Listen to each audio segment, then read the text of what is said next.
Jadi dengan perjuangannya sahabat Khulafaur Rasyidin itu yang muktabar Sayyidina Abu Bakar, Sayyidina Umar, Sayyidina Utsman, Sayyidina Ali, dengan tempat beliau habis masanya 29 tahun 6 bulan, tambah lagi 6 bulan dengan Sayyidina Hasan. Jadi yang muktabar yang masyhur Khulafaur Rasyidin 4 tambah 5 dengan Sayyidina Hasan.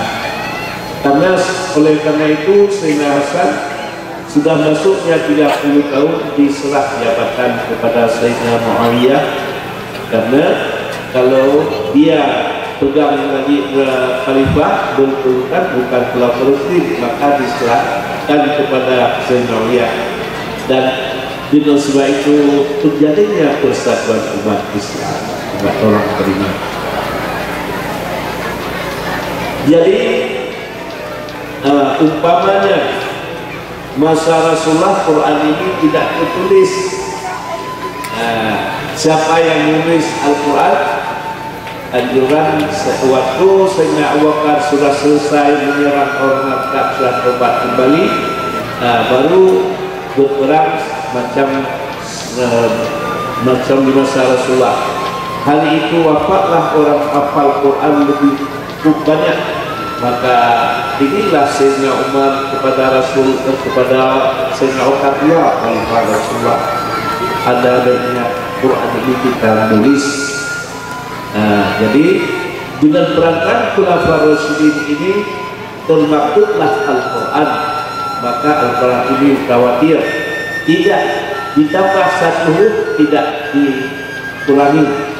Begitu pedoman kitab suci Al-Quran 1444 tambah 13 tahun 1457 tahun Quran sedang di tangan umatnya peninggalan Rasulullah, tidak ditambah satu huruf, tidak dikurangi.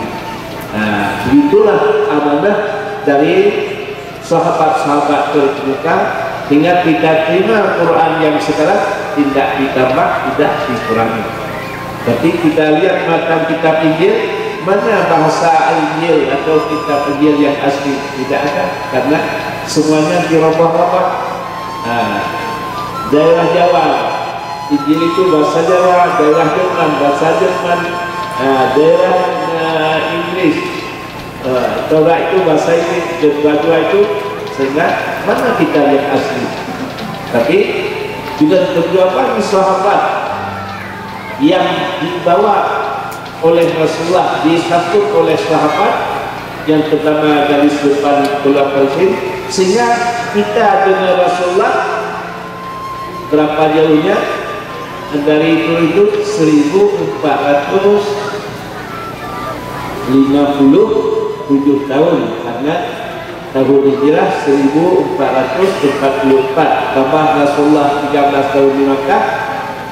Jadi begitu jauh kita dengan amanah orang ulama-ulama yang dulu tidak tinggal sehuruf pun, tidak ditambah, tidak dikurangi.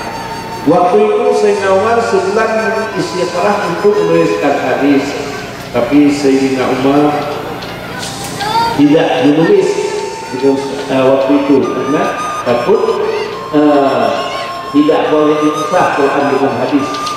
Baru ditulis hadis itu lewat 60 Hijriah, 65 baru ditulis hadis. Maka hadis ada yang mutawatir, ada yang ahad, ada yang sahih, ada yang tidak sahih, ada hasan. Jadi karena terlambat sedikit ditulis. Tapi kalau Quran semuanya mutawatir. Dan jadi dengan perjuangan sahabat-sahabat hingga agamanya sehingga berartinya kepada kita. Semuanya ada kita, guru kita dengan Rasulullah ada kaitan. Maka sekarang kita